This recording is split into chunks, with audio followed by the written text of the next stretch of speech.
Open Your Eyes is brought to you by the Belize Bank. Our country, your bank.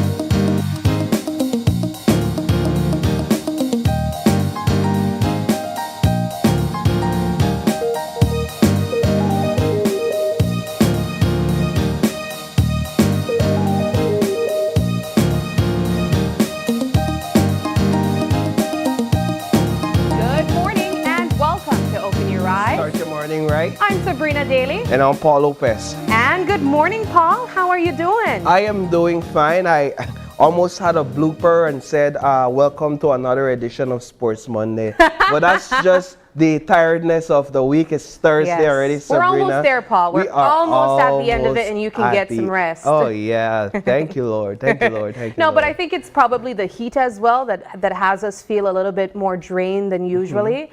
And I know that a lot of persons have been talking online about what the heat has been like individually for them.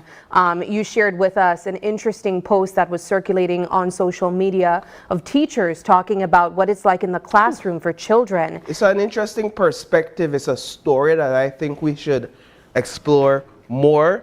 I don't know what type of classroom you had as a child, primary school specifically, but there weren't ACs, any sort of air conditioning. Same. And we're having this conversation first just to lay the foundation on the backdrop of the fact that we've been experiencing some very significantly high temperatures, up to above 100 degrees, at least what it feels like versus the official count Fahrenheit. And so we've even if you don't know how many degrees it is outside, you feel how hot it is, and just the heat alone and the fact that we've experienced some record heat numbers over the past few weeks, and then the fact that we're anticipating several more heat waves in the coming months. Actually, the forecast at least said that some 50 heat wave days in the span of 3 months. In the span of 3 months. That's a lot. So we've probably experienced a couple already.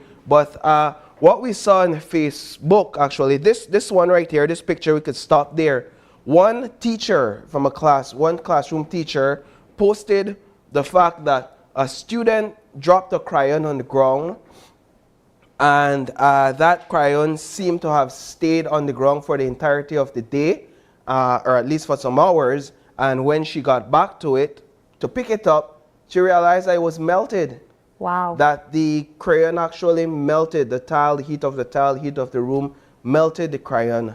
Now you could imagine that. Wow. I that's really scary to think about. It is, because these are kids trying their best to learn in this sort of environment. And she spoke to how hot it is in the classroom on a daily basis. Usually just have these ceiling fans, as much air as possible through the windows. Sometimes you have fans across the classroom as well, if you could afford them. But apart from that, you don't have air conditioning in classrooms. And so this is sort of what our kids have to go through on a daily basis in the classroom. Now, before I hand it over to you, Sabrina, for your input, we saw another image, this one of a teacher being proactive.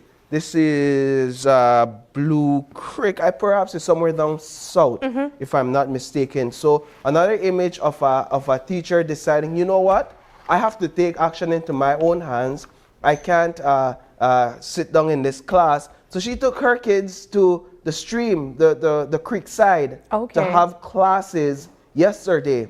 That's what she decided to do. Of course, you would recommend that you have supervision, that you ensure that the kids remain safe.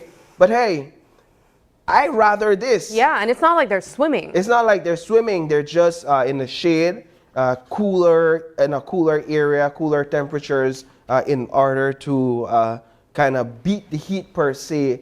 and learn at the same time. So I just imagine all the measures that these teachers have to take on a daily basis. Yeah, you know, one of the things that crossed my mind was I think we had a segment a few days ago, or perhaps a few weeks ago, where we were talking about how heat affects our health. And one of the points that was mentioned is that we need to remember that our population, or the groups that we should ensure that keep cool, are elders and children. And oftentimes we would think to ourselves, well, you know, construction workers, they're probably outside, but they can make that decision to go where it's cooler, to hydrate. But kids are more likely the ones that would be running around in the schoolyard, playing with their friends, and not hydrate as much. And the same goes for adults. So that is something that we definitely have to take into consideration. April just sent me a message, and she's, you know, always engaging with us while we're having the show. And she was mentioning that, well, even the classroom with fans, the breeze it's blowing hot. Of course. So there's still not much that you can do. And of course, we can't control this. This is a result of the heat waves. The only thing that we can do is try to be creative or innovative to ensure that our kids are remaining as cool as possible, they're remaining hydrated. We've had the conversation here on set with the experts, but I think it was last week. That's what I was saying. I think it was like 2 weeks ago. About what you can do to ensure that you don't experience some negative side effects of these heat waves and of these increasing temperatures. I've seen people recommend that the Ministry of Education install air conditioning units in all these classrooms. I think it's a bit far reaching to think that the ministry has the resources to do such a thing, but it is a signal that the ministry should also be looking into what can be done, whether it means that ensuring that all these classrooms are equipped with proper fans. And yes, the fans are putting out hot air, but to an extent, it may be able to help if you have enough, and also to ensure that all these classrooms has adequate drinking water, so by way of a cooler or something, so that the kids remain hydrated and that they can remain cool, because it's hard to learn in the heat. It's hard to do anything. Especially even as an adult, you feel the heat and you're thinking, man, I just want to crawl into a corner where the shade is and move on. And then you also think about outside of the classroom, outside of school, one of the considerations we don't give much thought to are our pets. Yeah? Yes, definitely, our animals. So one of the conversations that we've also been seeing online is where animals have been severely affected by these heat waves as well. I'm not sure if there has been any incidents with any of our viewers that could share in the comments section, but we've been receiving a couple reports of persons who lost their pets due to heat waves or due to excessive heat. So that has been really hard to hear, because, you know, naturally you'd think just to give your animals water, but apparently that might not be enough. We've been trying to gather some extra information on what pet owners can do to ensure that their pets are as hydrated as possible. Apparently vets are saying you can give them a little bit of Pedialyte.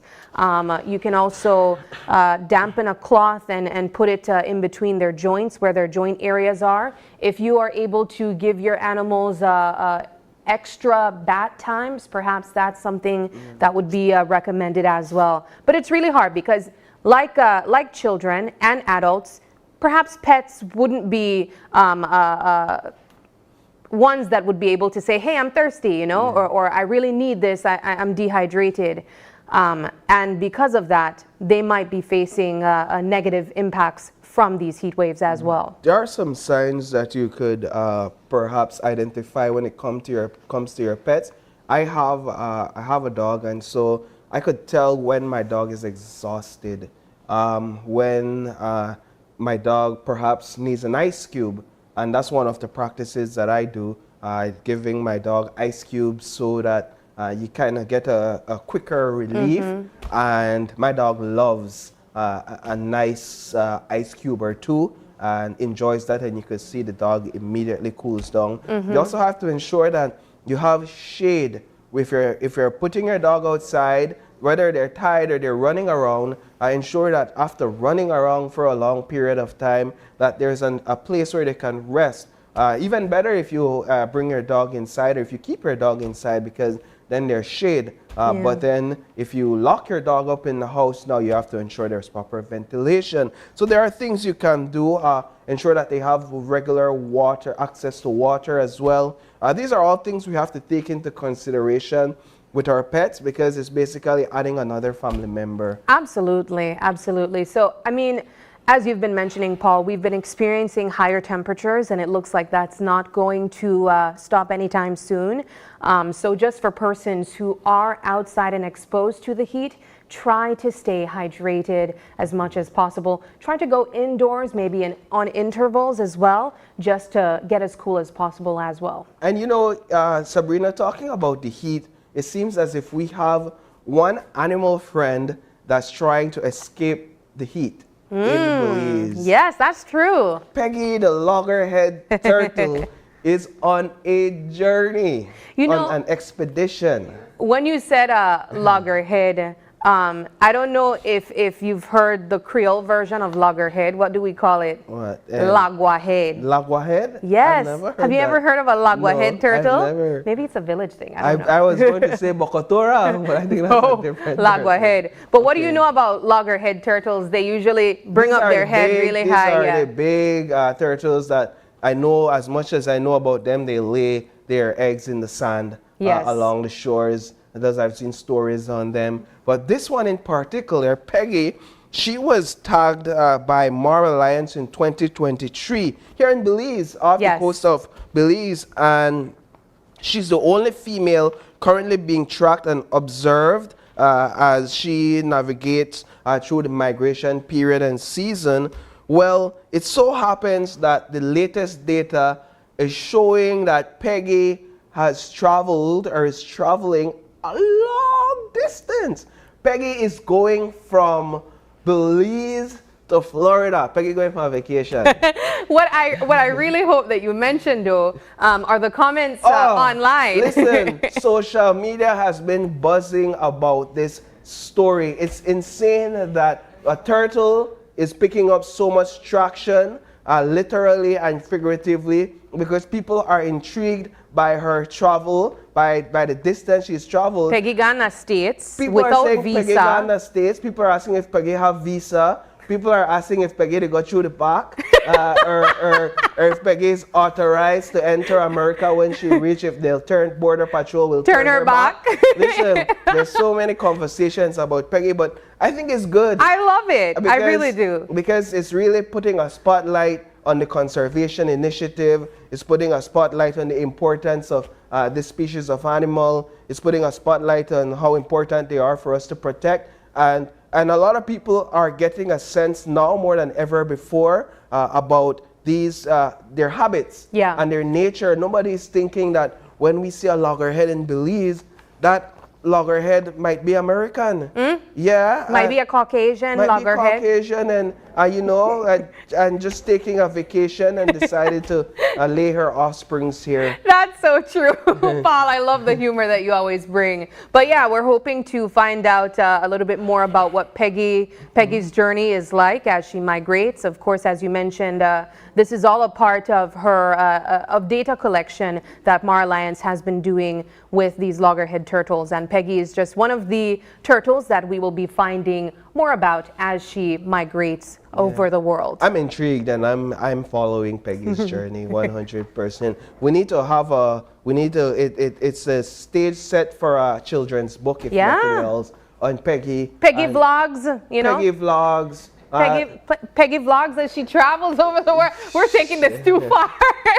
But on another note, perhaps a little bit more international, I saw this recent article that was shared by Ford saying that they are recalling nearly 43,000 SUVs due to gas leaks that can cause fires.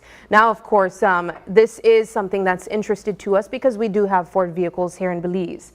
But there has been reports that Ford is recalling 43,000 SUVs because gasoline can leak from the fuel injectors. onto hot engine surfaces, increasing the risk of fires. But the recall remedy does not include repairing the fuel leaks. Interesting.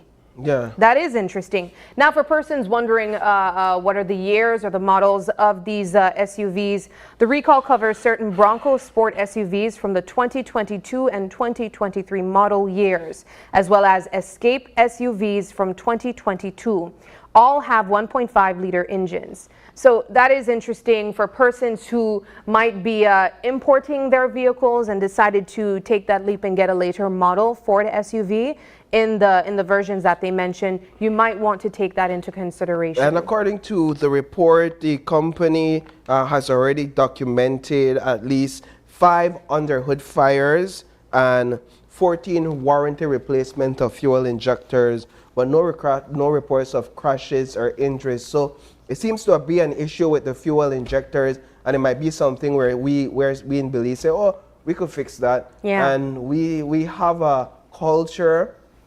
And I hope dealers, and I'm confident that we have dealers that are doing their due diligence in Belize, car dealers that are doing their due diligence. And perhaps this is why it's important that when you go seek to acquire a vehicle from the U.S., that you use a trusted dealer. Yeah. So you use a middleman, it might come up a bit more expensive, but you use a middleman than go and seek out the vehicle on your own and not do your due diligence because you don't have all the facts and information and the mechanisms to find out all the details, and then you just bring the vehicle in and you could end up with one of these, because recalling doesn't necessarily mean that all will be sent back or brought back unless it's at the dealer in America. Then of course they would send it back, but if it's already on the road, then it's a challenge there and it could end up in Belize, and we don't want that. And so this is good information to send out to our viewers so that they are informed and aware of this development at Ford, especially Ford Escapes.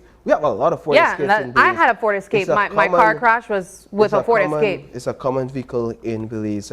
So yeah, that's something to look out for. And we have one final topic to touch on. It's a little bit more on the somber side, but still news that we should share. Yeah, well, definitely last night there was a murder reported, and it's a gut-wrenching one again. Not to say that all murders aren't gut-wrenching, especially to the families of those individuals that lose their lives. But a Coast Guard officer was gunned down in Belize City last night. I believe it was on Consuelo Street. It was on Consuelo Street in Belize City when someone opened fire at him. So this, I believe, was an off-duty Coast Guard officer. And my tongue almost slipped and said a police officer, because we've seen over the course of the last 2 to 3 weeks or so where a police officer was killed as a result of gun violence. And so this morning we're sadly reporting the death of a Coast Guard officer. 2 young, promising law enforcement officers dying at the hands of gun violence. And it's not a conversation that the Commissioner of Police might like to hear in terms of tying it into the state of emergency, but it's a reality, Sabrina. It's a reality that we're all facing, the fact that we are under a state of emergency. The murder of the police officer, granted, that wasn't under a state of emergency, that perhaps triggered a state of emergency, but we are under a state of emergency at this point in time. And I know the Commissioner of Police is facing a lot of pressure, because now to have a murder, another murder of a law enforcement officer under a state of emergency in Belize City, it poses a great deal of challenge, and it shows the magnitude of the crime situation in Belize City and how out of control gun violence has gotten in the Belize City, to the point where law enforcement officers are being gunned down. First a police officer and now a Coast Guard officer. Now, I'm not one to jump out rightly and say, oh, the state of emergency is ineffective. Perhaps there's a lack of enough resources to have enough manpower. You can't police every single crime. Right. I'm definitely of that view, that you can't police every single crime, every single street, every single block, and every single gun. There's a lot of guns out there, and that's one of the big issues, and a lot of senseless killers out there just ready to pull a trigger and don't care who's in front of that gun. And in this case, it was young Coast Guard officer, 26-year-old Charles James. And so the police department has indicated that a press conference will be held this morning at 9 a.m. where the Commissioner of Police will speak more on this murder. And so we will have that, updates on that throughout the course of the day on our Facebook page, as well as tonight in our newscast. We'll be able to bring the full story of what transpired there. Okay, well, thank you so much, Paul, for giving us that update. We hate to end our What's Buzzing topic on a somber note, so we're going to move straight into some morning motivation with our Eye Opener. And our Eye Opener is taken from dailyon.com, and it goes like this. You can channel your pain into helping others and spread a tide of curative energy throughout the world. Pain is a fact of being and one that permeates all of our lives to some degree. Since the hurt we feel may be a part of the experiences that have touched us most deeply, we often don't want to let it go. It is easier to keep our pain, for it acts as a shield that shelters us from others. However, pain's universality also can empower us to help others heal. You can channel your pain into transformative and healing love to help and spread a tide of curative energy throughout the world. The capacity to heal others evolves naturally within those who are ready to disassociate themselves from their pain identity. In fact, the simple decision to put aside the pain you have carried is what grants you the strength to redeem that pain through service. You can draw from the wellspring of strength that allowed you to emerge on the other side of a painful experience and pass that strength to individuals still suffering from their wounds. Helping others can be a restorative experience that makes your own heart grow stronger. In channeling your pain into compassionate service and watching others recover, you may feel a sense of euphoria that leads to increased feelings of self-worth and optimism. Your courageous decision to reach out to others can be the best way to declare yourself and the world that your pain didn't defeat you. In fact, it helped you heal. This is beautiful. Eye-opener, because it speaks to a principle that I try to live by, where if you are lacking of something in your life, the best way to receive fulfillment is to help somebody in a similar situation. Yeah.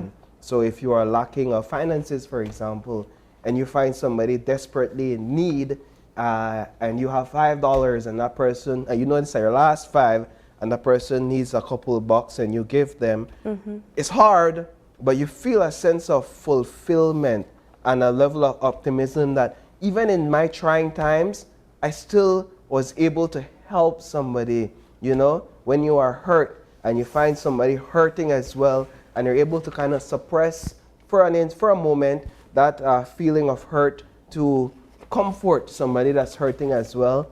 And in that moment, you're like, you know what? I'm hurting, but I could still help somebody that's hurting. Yeah. And there's a level of fulfillment that comes with that as well. I think as well, oftentimes it's easy to allow someone understand a situation more than it is to teach ourselves. For instance, you'd hear a saying that goes oftentimes that I'm always helping other people, but I'm not able to help myself. But I truly believe that in helping others, you're able to help yourself because you're able to get a different perspective. I think about grief, for instance, and I use this because I think we've all in some shape or form grieved something, whether it be a loved one, an animal, a pet, whatever it is.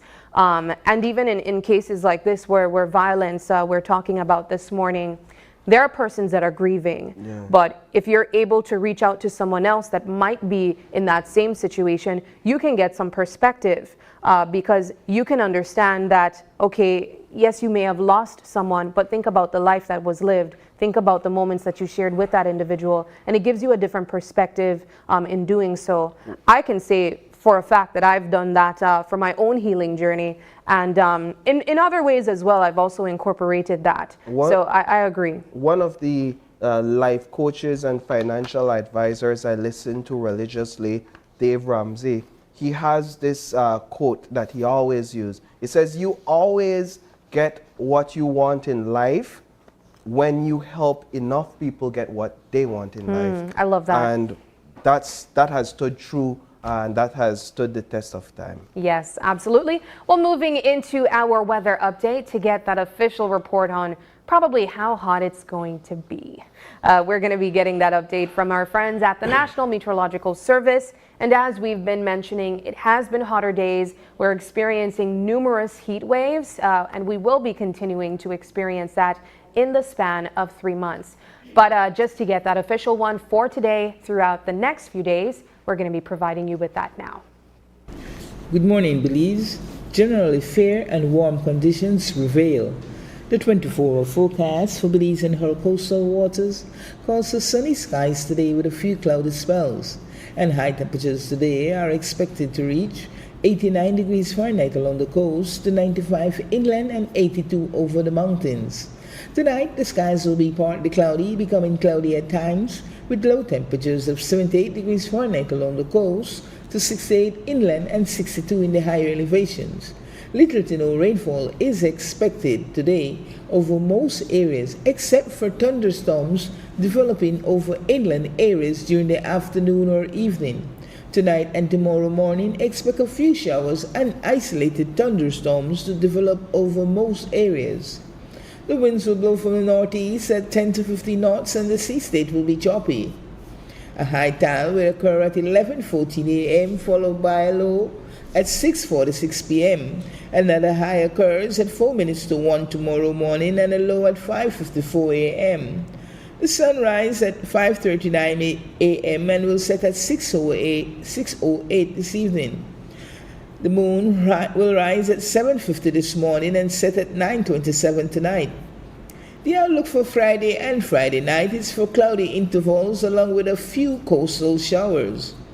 In the sargassum forecast, the risk of sargassum affecting beaches across the country has been increased to medium as the latest satellite imagery shows more mats approaching the area. And in the fire forecast, the risk for forest fires will remain low to moderate. And that's your morning forecast that was prepared here at the National Meteorological Service. All right, that was your weather update. It looks like it's not going to be as bad as it was yesterday or the past few days. Still going to be a warm one, nevertheless. So as we've been mentioning, try to stay indoors if you can, and of course, stay hydrated. Yeah. But moving into our show lineup, we have 4 great conversations to look forward to. Now, the first one is going to be a really interesting conversation, so you definitely want to stay tuned for that. Starting our show off, we'll be talking about the topic that we haven't covered before, and that is unrequited love. How to let go, how to move on, and the importance of accepting resentment and boundaries. Now, Paul, I am so looking forward to this conversation because I've heard the term unrequited love before, but I've never really taken the time to dig deeper into it. So I'm interested to find out what exactly we'll be covering on this. But I think that this conversation is relevant because we've been covering numbers of crimes that had to do with jealous rage or persons who have not fully separated, it seems, from another individual. So this would be interesting for persons who would be interested to know how to let go from a partner or how to set healthy boundaries as well. These are crimes that derive from domestic violence primarily. We've seen where murders, suicides have occurred, where partners have killed their loved ones and then turned the guns or the weapon on themselves. We've seen issues that flow from domestic violence that leads to the murder or the death of one partner. Unrequited, that word, the definition is basically unreciprocated love. Or it's like when you love someone but you don't receive that sort of love in return. What do you do then? How do you cope with that? How do you move on? Because one of the perhaps ideas or suggestions is that a lot of people are having a hard time moving on. Yeah. A lot of people are having a hard time accepting that that relationship has come to an end and they need to move on. And how do they put their lives back together, find all the pieces, become whole as an individual again, and perhaps seek out another relationship after they're healed. Yeah. And the challenge is that it appears as if a lot of people get stuck in that situation where they're like,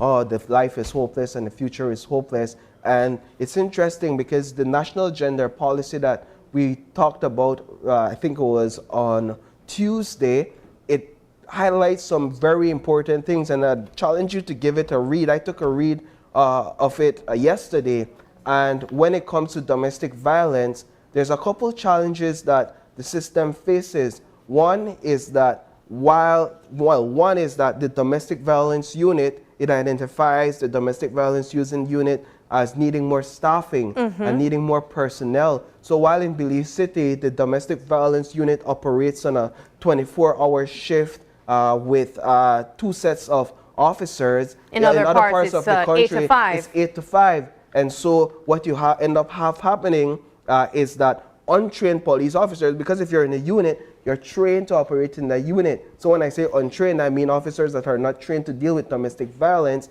They have to take on these cases at night. Yeah. And interestingly, perhaps the statistics will show that most of these domestic violence issues occurs at night, because that's when the families come home from work, they're all together and they hash out their issues inside. So that's one issue.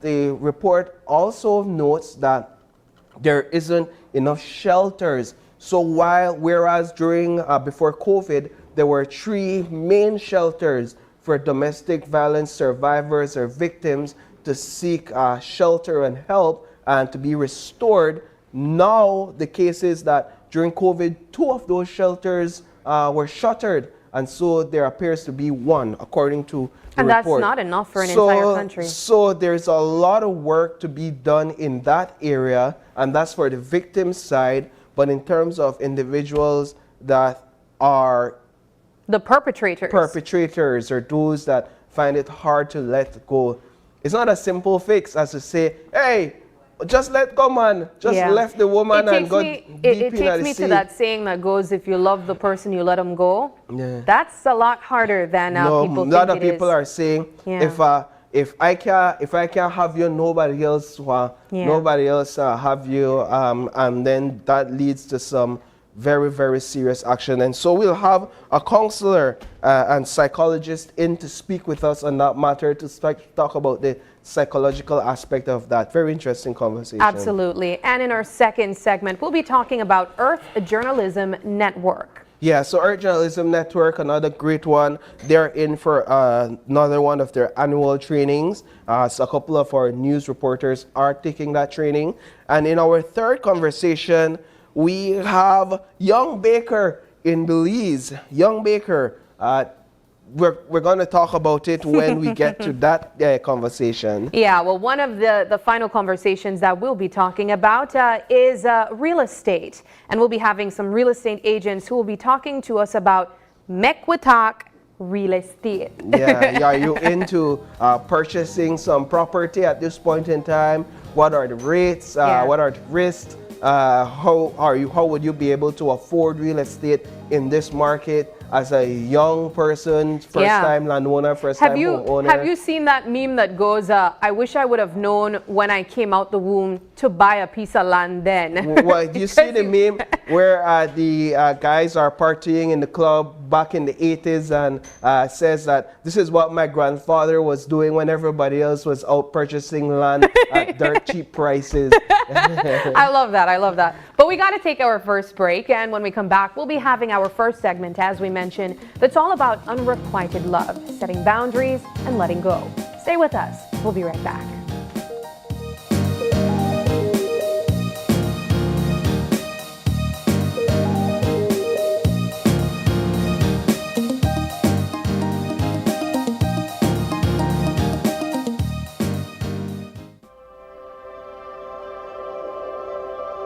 For 19 years, SMART has been the pulse of our nation.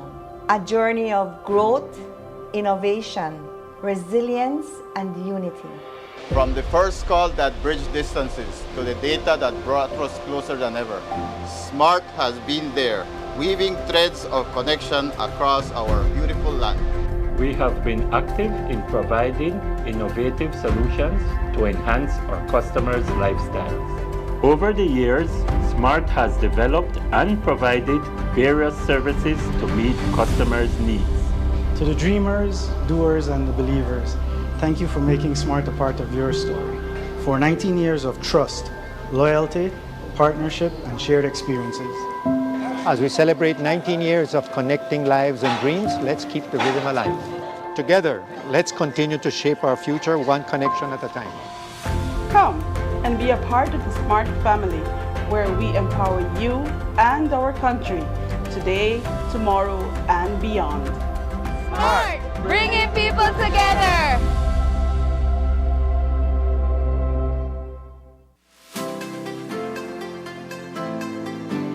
Discover a shopping experience like no other at the V Department Store. They carry a vast array of products at unbeatable prices. Elevate your shopping journey with affordability, diversity, and accessibility at the V.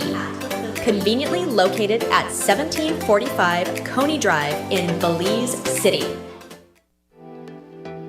2,251,000 slices of watermelon are eaten by tourists each year in Belize, benefiting local farmers and processors directly. Tourism means business. I'm David Humes. This is Vanessa Humes. We own Ladyville Cool Spot. Belize Bank save us a lot of time. Working with them, we can keep track exactly what we spend. We recommend Belize Bank 100% because we don't have to go to stand up in line, and we can check on our account right from our house. Working with Belize Bank is the best.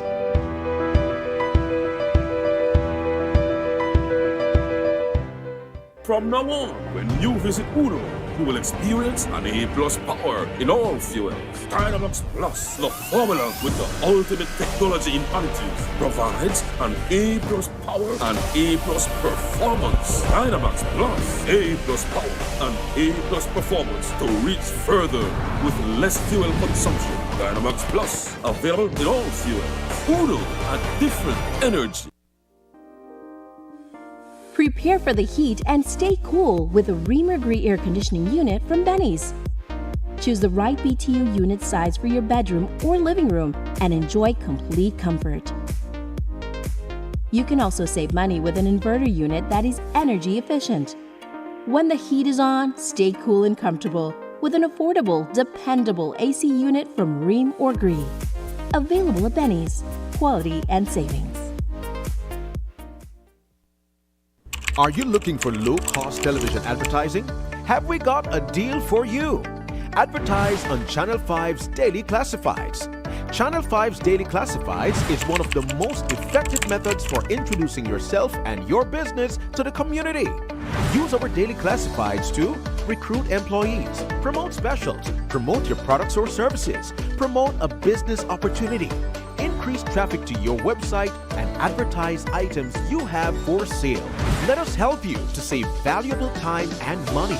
Call us today at 280-0013 or visit us at our offices on Coney Drive to discuss how we can help your business grow affordably. Channel 5's Daily Classifieds. Advertise today.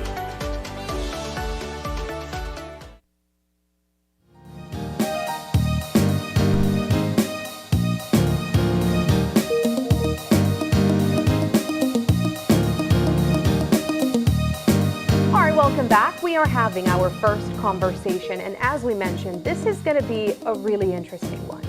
We're going to be talking about unrequited love, and on that topic, we're going to touch a bit on how to let go, how to set boundaries, and also let's talk a bit about that jealousy that we sometimes think means that you love that person. We have here with us Krista Courtney, and she's a mental health counselor and managing director of Monarch Counseling and Consulting. Good morning, Ms. Courtney, and welcome. Good morning, and thank you again for having me. Always a pleasure. Yes, it is.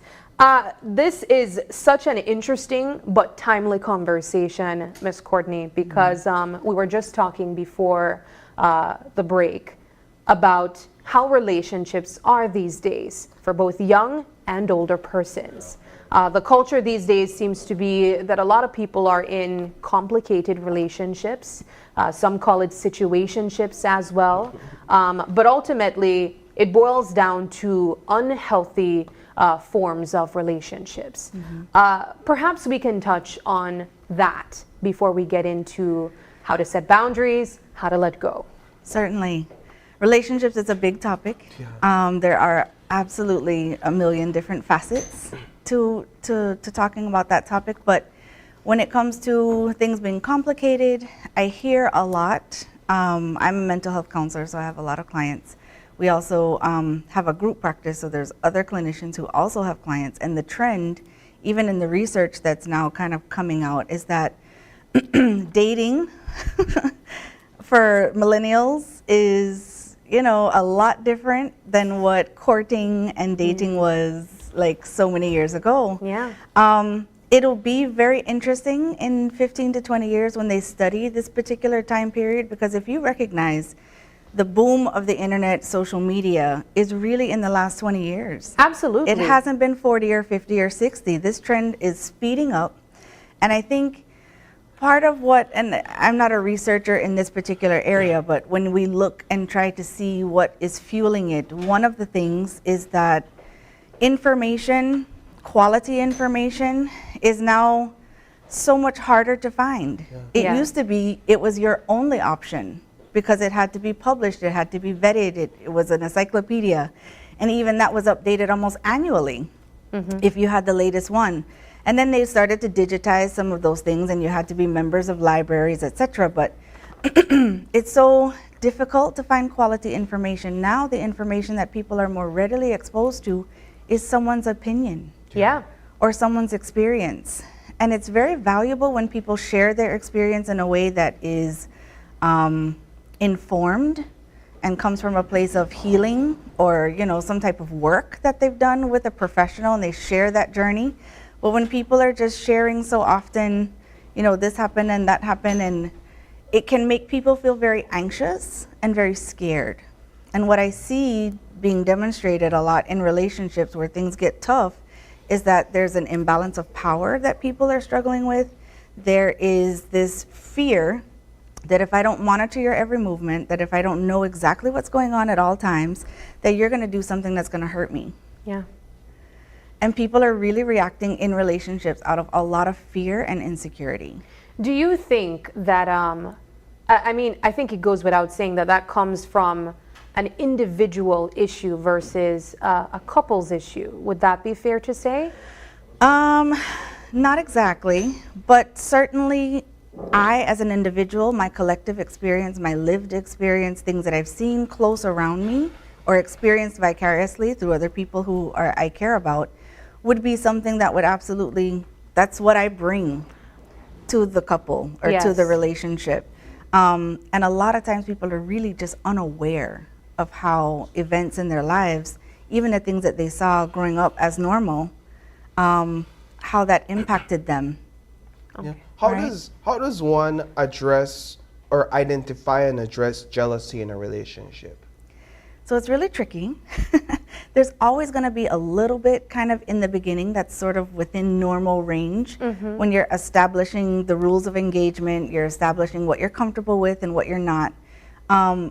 So if you find that it's reaching a place where jealousy in your relationship is kind of becoming really uncomfortable or a problem, we recommend first that you try to do a little bit of self-analysis first, and you want to try to see, am I doing anything that would really contribute to appropriate levels of jealousy in this relationship? Am I over-flirting with somebody? Am I not paying attention to my partner's needs? Am I kind of dismissing them to do my own thing? You know, trying to maintain that sense of individuality while I'm still in a relationship. Am I doing anything that I could make an adjustment on? That's kind of like the first little layer of addressing that. Allow me, if you would. So what's I can't remember the exact term you used, but what's a normal level of jealousy? Healthy amount. A healthy amount of jealousy versus an unhealthy amount of jealousy in a relationship. it'll be hard to measure the amounts. I think it's more in how it's presented. So So early on in a relationship, we're still getting established with who your friends are, what kinds of closeness you have with these friends, how you spend time, and we need to be able to accept that. If then possessiveness and suspicions, and every time I do something, I'm being attacked or accused of something rather than asked or questioned, or I can say to someone, you know, that really made me uncomfortable or it felt away. And I just want you to know that so that we can be sensitive to that and move forward. But this is a whole language of both self-awareness and awareness of how to bring difficult conversations into a relationship. And the skills are just very, very lacking, like Yeah. a lot. I'll play devil's advocate a little bit here, though, because I've heard persons say, you know, I like a little bit of crazy in my partner. I like it when they are possessive, or when they act a little bit out of the ordinary when they want my attention. What do you say to that individual? Again, it is a very fine line between healthy and unhealthy. Some people, again, their nervous system can be regulated to a higher level of chaos, or crazy as you like to call it, or excitement, or unpredictability. They like spontaneity, etc. So a lot of people can be sort of regulated a little higher for that type of thing. And as long as, again, it's not creating too much conflict, both people understand, it's not harming anyone, etc., then who's to argue that that's right or wrong per se? But if we're instigating things so that we're fighting and arguing and then making up and what, like, that's generally not healthy and generally isn't going to last. At what point should an individual in a relationship decide that it's time to leave, that it's time to call it quits, be it male or female? Yeah, there's a lot of different things, but specifically to jealousy and unhealthy and that kind of thing. Indeed. One of the things is when you no longer feel safe, or you feel scared to say something that is the truth. So if I feel scared to tell you that I'm really going to hang out with my girlfriends tonight and I have to lie about where I am, that's not a good sign. If all of my attempts to talk to you about your jealousy or how you're acting, all of my attempts to self-evaluate and make accommodations, all of my attempts to set boundaries, to say I'm not going to talk to you or have this conversation right now, as long as it's with accusations and suspicions and attacks. You know, if I've made all of this effort to kind of get to a place where we understand each other and we're growing past this, because we should be able to grow past this in a healthy relationship, and we're not able to communicate anymore, that's a pretty good sign that things are not probably going to get better, they're going to get worse. But what we've been observing, Ms. Courtney, is that a lot of people, or a lot of relationships, aren't making that complete separation. There's a lot of we're not together, but we still talk. How do you address that, or what would you say about that issue? It's really an individual thing. I must say first, sort of as a little disclaimer, that none of this is a one-size-fits-all kind of conversation. But separating from someone and sending mixed messages can be really, really detrimental to the other person and to yourself. Yes. A lot of people are very afraid of being alone. They don't want to have no one. They like that the person still has affection or attention towards them. And so even subconsciously, whenever they're feeling insecure, whenever they're feeling like, you know, I don't know if I did the right thing, or I just really want to be with someone, they reach for something that's easy, which is the person that likes me still, or still has feelings for me. And so they go back, but it's really a selfish position sometimes, just to get what I need, but not concerned that I'm really confusing things for you. Yeah, And can that, have you seen cases or heard of cases where that type of emotion or feeling leads to harm, whether it be harm of oneself or harm of another individual? It's usually not just that. Right? None of these issues related to mental health, or when you get to the place where you want to physically hurt someone else or hurt yourself, that's not a natural It's not position to be in. You might want to hurt somebody, but there's still a mechanism in your brain that says you shouldn't, and that it's illegal, and that that's not in my best interest. So when you get to a place where those things are being overridden by strong emotion, jealousy is one of them, envy is another, fear and insecurity are all those things. So generally speaking, if you're noticing that things are escalating in that way, it is probably driven by older events in your life, older experiences, emotional injury or underdevelopment, or something that was present that shouldn't have been, or something that wasn't present that needed to have been there. And so it displays itself in these ways. And then my experience within the relationship can worsen the existing injury. Magnifies it. And magnify it. That is And so so a lot of times what's happening in the present, when things escalate past where your brain is supposed to be able to tell you this is not something that you should do, it's because that's a lot more than what's happening in the present, generally speaking. No, as individuals in relationships, I don't know that we are equipped to address those sort of internal issues within ourselves first, and especially more so within our partners when they expose themselves. How many people do we see actually reaching out to professionals for help, and how available or how accessible is help in these situations? That's a varied question as well. There are certainly a lot more professionals in Belize now than there ever have been before. So I would say it's more accessible than it has been. But you still have issues of accessibility because of the cost of therapy. But I will tell you that there are some local resources that the government provides that you could access that is almost like it'll stop the bleeding, you know? And until maybe you can get to something that is a little bit more than what you need. But sometimes just that initial conversation provides such a sense of relief. Just recognizing that, wait, there's more going on here than just what I'm feeling right now. Wait, I could not feel like this. It's possible to you know, feel better.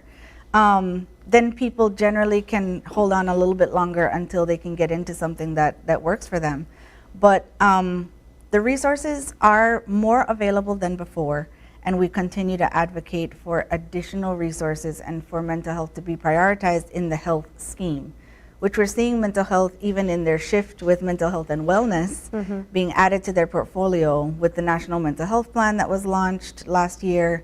The National Suicide Prevention Plan is starting a whole next level of works to be able to support people across the country. So things are happening a little bit more now, a little bit faster, and we're grateful to see that. It's a little late, but better late than never in this case for sure.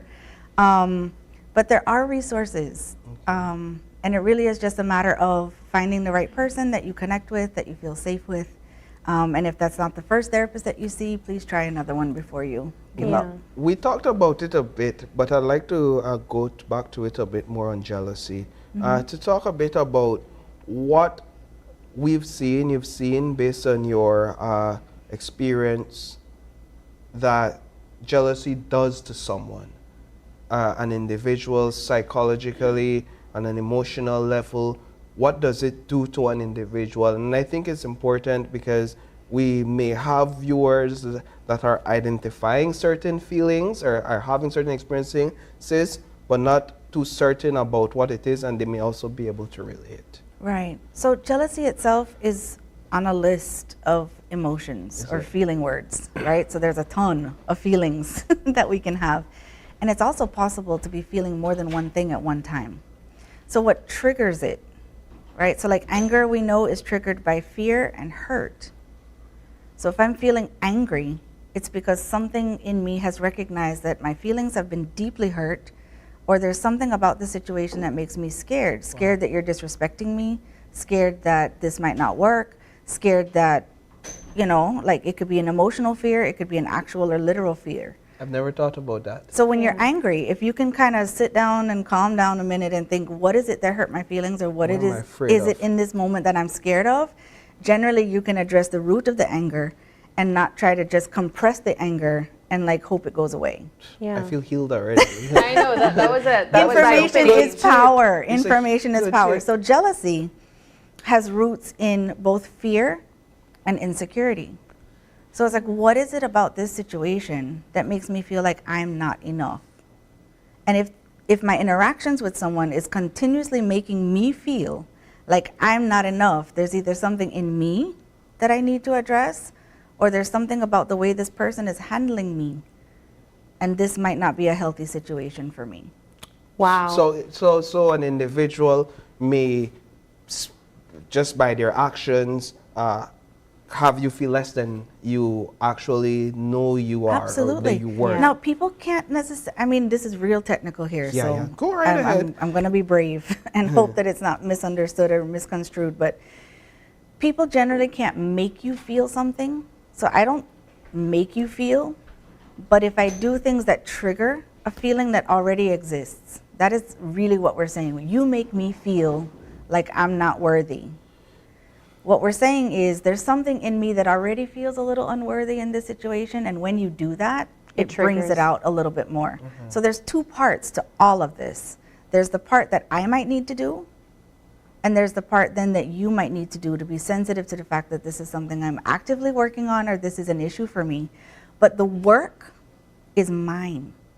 What approaches or exercises I can take in that instance where I've actually sat down and realized that, hey, I do have some insecurities and I can't just leave them be at this point.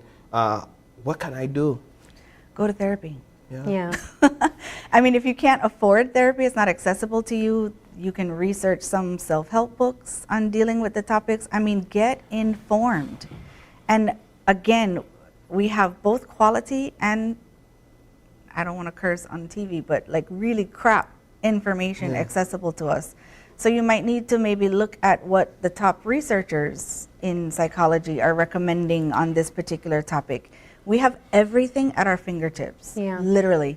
But it's relationships and sometimes parenting, and that's a whole different topic that people research the least. In an instance where I'm in a jealous rage and I pick up the phone, assessing the situation, and I make a call to someone at the other end of the line, let's say Sabrina is at the other end of the line, what should be Sabrina's initial course of action when I call and say, hey, I'm super angry, I know I'm insecure about this, and I'm jealous and I'm afraid to do something.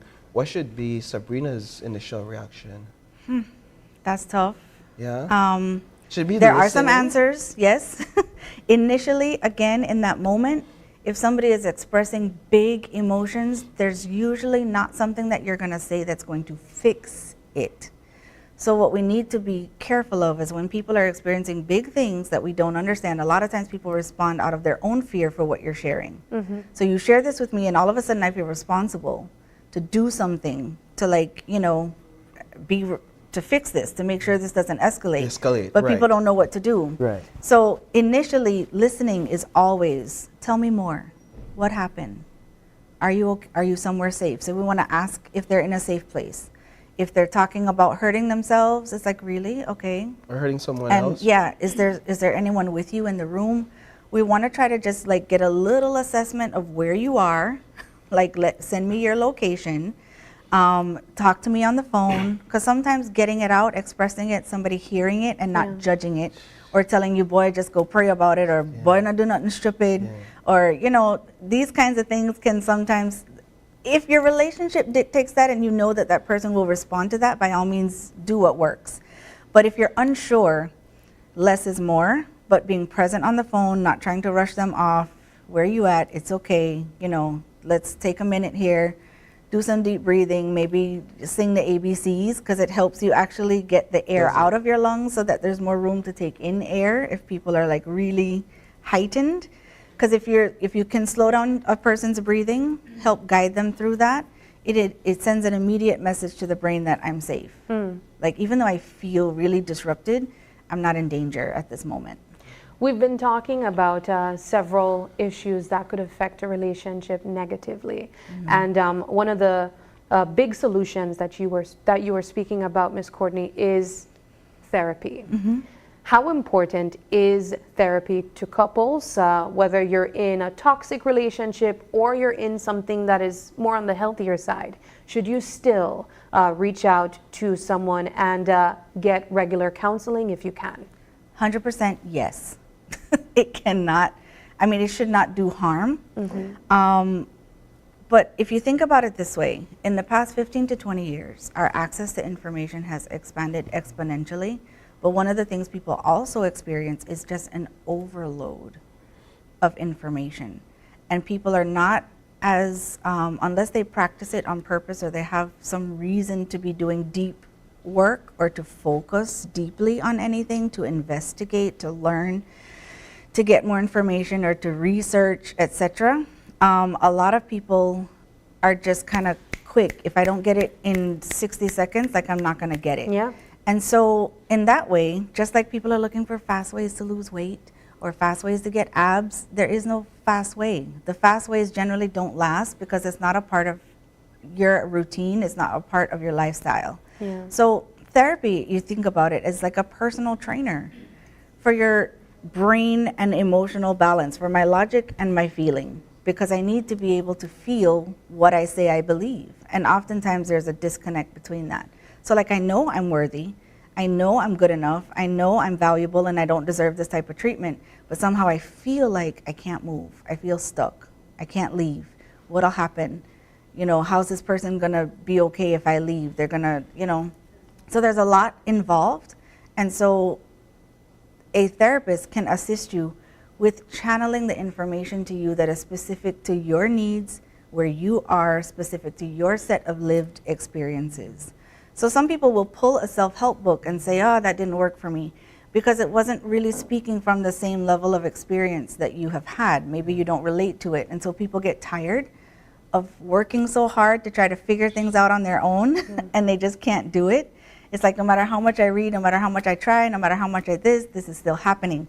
And that is a big indicator that therapy is something that you need, something a little more specialized, a little more specific to you and your set of lived experiences. Absolutely. And coming in before you're in a crisis is like 50% better than coming in a crisis, because now we have to deal with the crisis before we can get you to a place where you have enough mental energy and space in your life to actually learn what you need to learn. Is there, so this is my final question, but is there, I don't know how to frame the question properly, and perhaps you've answered it, but do's and don'ts when it comes to a partner who's in a situation where their other partner, their partner is acting out of rage in the instance, or in some sort of jealous situation, and it just seems as if they can't calm down, and you're afraid in that moment. Are there courses of actions or some sort of approach that individual can implement in that moment psychologically? Not that I could tell you in 3 minutes. The main thing though is that if it's escalated to that level, if that's where we're at, we're in a moment where things are escalating and I'm scared, it's to do everything you can to de-escalate. Don't instigate. Don't threaten, because when people threaten you, it's really trying to get you to change your behavior.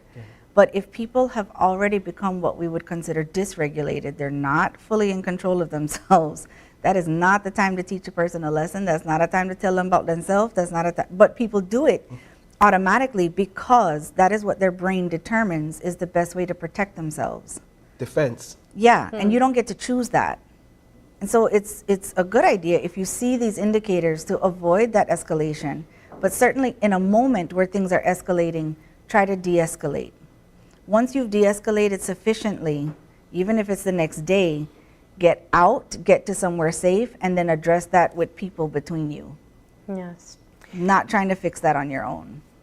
Ms. Courtney, this has been such a wonderful conversation. I wish we had more time, but I'm hoping that our viewers have been able to gather some information that can be useful to them. I hope so so thank too. you so much for stopping And if by. not, I mean, seek therapy. Yes. To get some more answers. And maybe we could close on that. How can they reach out to you if they would like to access your services? Sure. So Monarch Counseling and Consulting, you can reach out to us on our website, monarchbelize.com. We have Facebook and Instagram.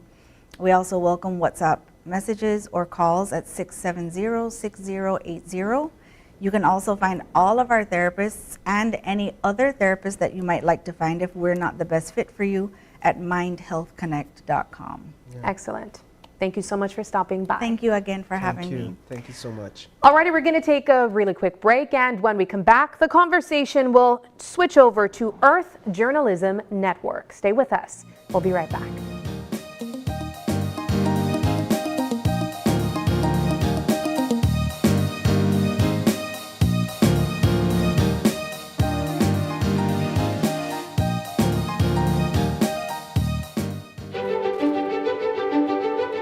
Technology is ubiquitous, and it's transforming how, when, and where we work. Fulltech Systems is placing award-winning devices in the hands of information workers, allowing them to work without compromise in a world without wires, to innovate, create, and to maximize productivity anytime, anywhere, satisfying the needs of the desk-centric remote and field worker and every other worker in between. We are providing the industry's best devices to businesses going through the process of digital transformation. Partner with us today to provide the solutions that will allow your employees to work effectively and efficiently to enhance your customers' experience.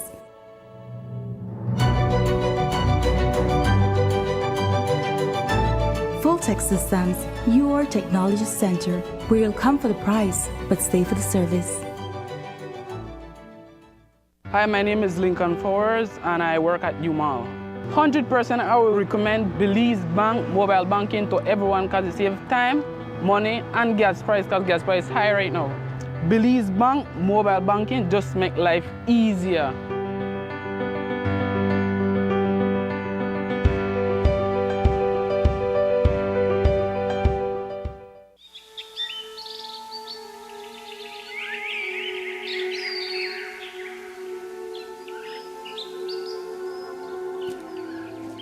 Our community health workers are truly the eyes and ears in our community for health. They form an integral part of our health system. They have actually been trained in, for example, picking up hypertensives, testing for diabetes, doing health education, improving health literacy in their area, and detecting persons who are ill, and as well following up with that. Community health relies a lot on the support and the technical assistance from our international partners, and UNICEF is one of those partners in strengthening the efforts on the ground. They are partnering with us in building the capacity of these community health workers. I am the only one work in this community, and my community have 250 households and it's over 1,000 population. So I get up 5 o'clock. I prepare breakfast. And then I prepare myself to go and do my home visit. Every month I have to do 20 home visits to help people, to help other ladies or to help children. Especially in school, I like to go and do the health education with them.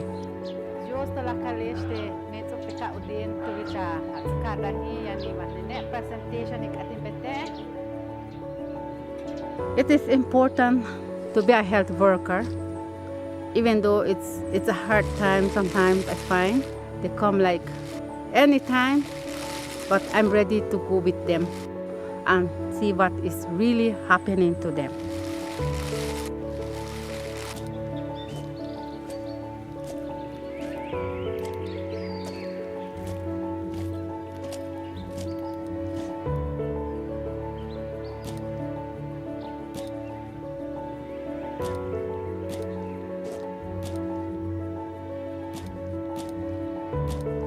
Many children having high fever, and then diarrhea. So they have to leave this village here because it's far. And then sometimes it's raining, sometimes the road is very bad. And then not everybody in our village have the transportation. UNICEF supported the government to undertake functionality assessment using the community health worker assessment and improvement matrix, which is a tool for optimizing community health worker program. Some of the areas identified to be strengthened following the assessment are currently being supported by UNICEF with funding from the Republic of Korea. These include review of a community health worker manual and development of job aids and counseling cards to enhance the training and capacity of community health workers to provide relevant primary care services. UNICEF is supporting with evidence generation and knowledge management the critical role community health workers in Belize are playing in achieving universal health coverage. I was interested to help my community and to educate my community with the disease that we are suffering. 11 years ago, I faced a very terrible problem. I have a son that died from 15 years. He was in food farm. He suffered with dengue. That's why I tell myself when I hear that they need a community health worker in my village, I went to the alcalde and talked about this, that I was interested. They help the people, and sometimes they help the teachers, sometimes they help BDF. I feel very proud of her because my wife, she worked very hard, especially like now it's very floody and it's muddy. My wife, she's trying her best. Well, one of the things that we did recently in terms of community health workers, we have increased the salary payment for community health workers, which were $100 to $500. That is for us to ensure that we continue to have enough health workers in our communities. Currently, we have 300 active community health workers across the country. And as part of our budget allocation every year, we ensure that at the ministry level, there's adequate funding assigned through the health education unit in the ministry. And myself as a minister, we take our community health workers very seriously. And we appreciate the work that they have done throughout this country. In fact, they are at the front line for any issues that related to any health matters within their community. So we give them kudos and we thank them for their service.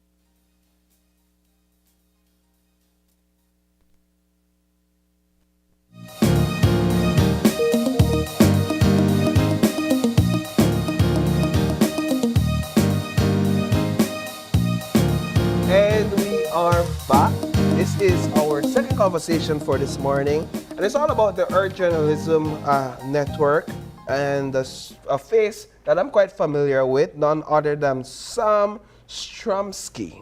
You got it. I got it. And he's a special project editor at Earth Journalism Network. Good morning, Sam. Good morning. Welcome to the here. set. It's a pleasure to have you. Just in having conversations with you before, man, I could say off the bat that you have vast knowledge and understanding of Earth journalism and some of the amazing projects that you guys have been undertaking. Let's talk a bit first of the network and your role within this space and your objectives. Great, well, thank you very much. So the Earth Journalism Network is an organization that essentially convenes journalists all around the world to engage in environmental and climate journalism. So we have 25,000 journalists that are part of our network, almost exclusively in global majority or global south countries. and we are really interested in improving the quality and the quantity of environmental journalism around the world. And so that seems like a pretty general writ, like, wow, that's a pretty ambiguous mission. But that really is what we're about. So we do that through workshops and story grants and fellowships. And our ambition really is to increase just the, like I said, the quality and quantity of good environmental journalism out there in the world. And how that's done, we're pretty agnostic as to how that is carried out, but we're really interested in that as our final objective. What sort of trainings do you guys offer to via these workshops to journalists? Well, so many of the workshops that we offer around the world are similar to the ones that we're offering in Belize now. So we just finished up a data journalism workshop, which is focused on sort of teaching journalists or imparting to journalists skills and competencies around the use of data, which can be pretty technical for a lot of journalists. A lot of journalists go into media thinking, I don't want to have anything to do with math. Like, math is what I went to journalism to avoid. So that kind of workshop is focused on sort of the technical aspects of doing journalism. And then we'll have another workshop that's focused on fisheries issues at a larger scale. It won't not cover data, but it's going to be much more focused on fisheries issues, both in Belize and in the Mesoamerican Reef. Yeah. Okay. Yeah. When we're presenting information through environmental journalism, I'd like for you to explain to our viewers what are the important aspects of honing in information so that our viewers can gravitate to the information that is shared. Whether it's championing a cause that would help our environment or talking about something that's negatively impacting our environment as well. Well, we always tell our journalists that in order to do good environmental and climate journalism, you have to humanize your stories. Even in a data story that seems, well, very unhuman, right, because it's numbers and charts and whatnot, always ground your data stories and any environmental story you do in the human context. And that's how you hit home to your viewers, your listeners, your readers, your audience, that the issues are, important to them. These are existential issues, climate, biodiversity, fisheries issues. I always say that, even if you live in Belize City and you're a professional and you don't even go to the sea, you're connected to your fisheries, right? In terms of whether you eat them, whether you have a relative who's involved in the fisheries sector. The economy of Belize as a whole is deeply connected to fisheries in many ways. So these are issues that at their base are basically connective of all of humanity, right? So I think that's the way that we really try to engage these environmental themes, these climate themes, is by focusing on the human angle and the human sensibility. Why the focus on fisheries issues here in Belize? Is that specific to Belize? Well, so our larger ambition would be to focus on the Mesoamerican Reef as a whole. We actually have done that in the past. But Belize is in a very specific situation in which its fisheries relative to other countries in the Mesoamerican Reef are actually in a better condition in many respects, depending on, there's certain specificity that we can go into, but at large, it's in a better condition. So it's actually sort of a great opportunity to cover these issues prior to there being any continuous threats that are emerging, as you do see in the other neighboring countries like Guatemala and Honduras and Mexico. No, you guys clearly have established an entire network that is focused on highlighting these issues, championing these causes through journalists, and you're investing a lot in training our journalists. Talk a bit about why is it important to have this sort of coverage? Why is it important to tell these sort of stories, so much so that you're putting a lot behind it? Well, they're really important because if we don't cover these environmental stories, they become stories that essentially redound to our beat coverage, right? So you think of a climate story as this very far off environmental thing, but a climate story will eventually become an economic story, a business story, a crime story.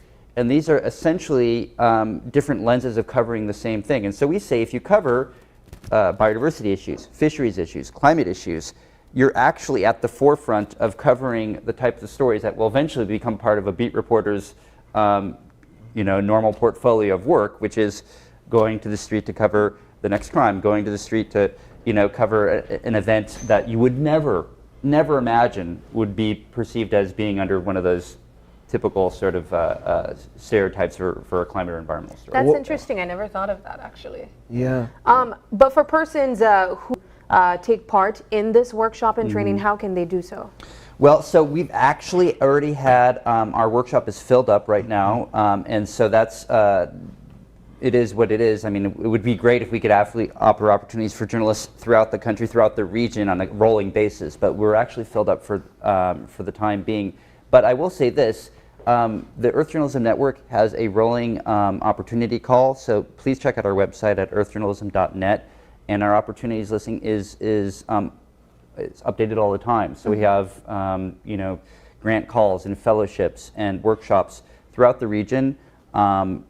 Probably there may not be another one in Belize this year, but most likely there will be other opportunities going into 2025. So just keep your eyes peeled. Yeah. What are some issues that we're seeing journalists in the region are touching on and doing stories about when it comes to fisheries?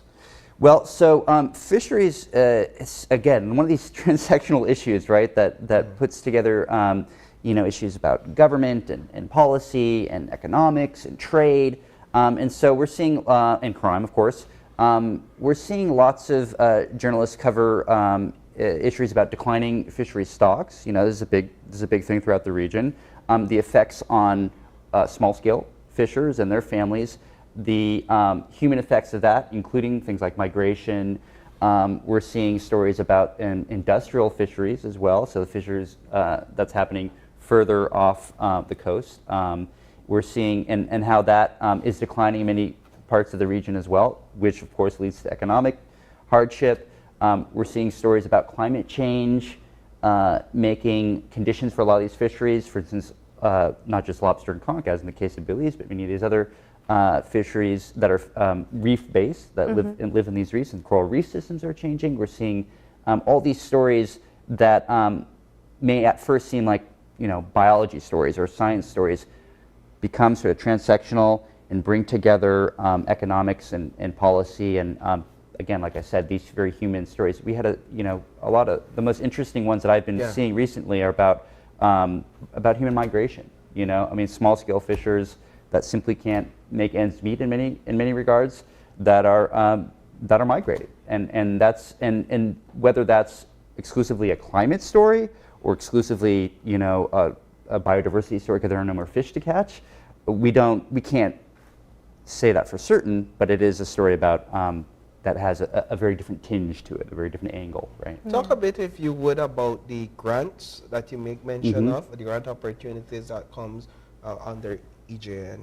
Right, so if you go to earthjournalism.net or follow us on any of our social platforms, you will see that we have a site that's actually being renovated right now that has grants under an opportunities section of the webpage. And under that opportunities section, you'll find everything that we have that's updated. If you follow us on social media, you'll be updated on that as well. And we also have an email list that you can subscribe to, and you'll be made aware of all the opportunities that are available. All right, well, Sam, for persons who would like to reach out and learn a bit more about the network, remind our viewers again. Yes, it's earthjournalism.net. All righty. Well, thank you so much for joining us this morning. We really appreciated the information, and I'm looking forward to hearing about the journalists that we have here in Belize who have also taken advantage. We actually have a couple journalists from Channel 5. Yes. They're participating. Marian is participating. Marian Ali, Hippolyta Novello is participating as well. I participated last year. I didn't meet the deadline for the application this year, but that's okay. That's okay. Yeah. Next year. I won't hold it against you, Paul. Yeah, thank you. But thank you so much again for stopping by. Thank you so much. We really appreciate it. All right, we're going to take another really quick break, and when we come back, we'll be introducing the young baker in Belize.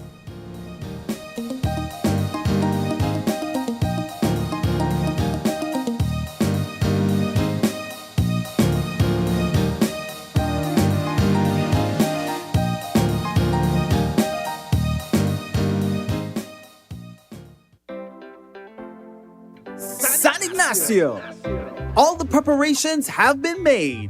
It's time to enjoy the festivities. On April 12th and 13th, it's the grand opening of Quality Poultry Products Quality Food Supermarket and Chicken Express. Bring out the entire family for not one, but 2 fun-filled days. There will be bouncy house, a mechanical bull, free food and drinks for purchases made, music, free games, and of course, discount on chicken. It's going to be crazy fun. How do you get there? Just drive on down to the corner of Branchmouth and Joseph Andrew Drive and get in on the celebration. Mark your calendars, April 12th and 13th. Opening ceremonies start at 10 a.m. Quality Poultry Products. This stuff a wheat chicken. My name is Leomar Langsert and I'm a teacher and I bank with Belize Bank Independence Branch. What I enjoy is the safety features that the app offers. I have a sense of not having to worry or be concerned about somebody finding my password and username to sign in the application because of the use of the one-time password. And another feature that I love, that I use the most, is how the app synchronizes with my fingerprint on my device. I enjoy the rapid and easy, seamless process to apply for loans through the Belize Bank, and I don't have to be having too much back and forth to visit or take time to visit the bank. They also start to offer the online applications through the app for loan applications, which I believe is very neat. I would definitely recommend Belize Bank to other teachers because one of all the features and advantages that the app offer, with these online that Belize Bank offered, is basically everything that you can do in the palm of your hand. So I would definitely recommend the bank to other teachers.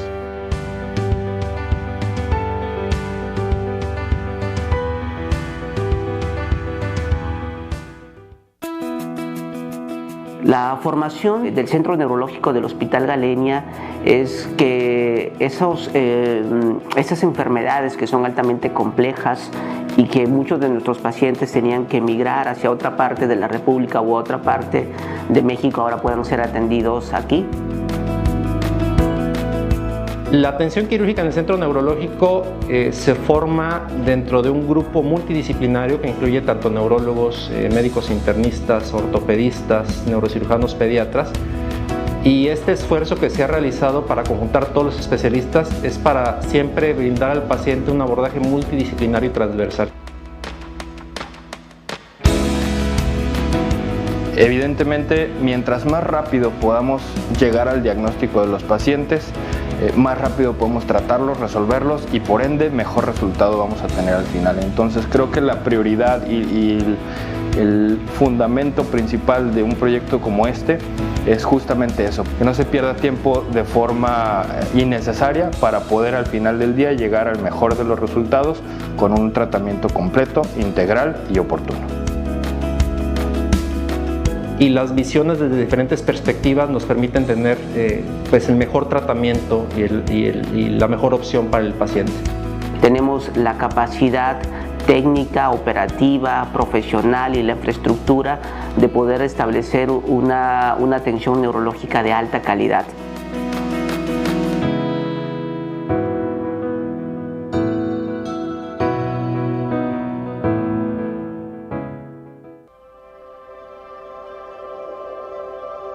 For 19 years, SMART has been the pulse of our nation.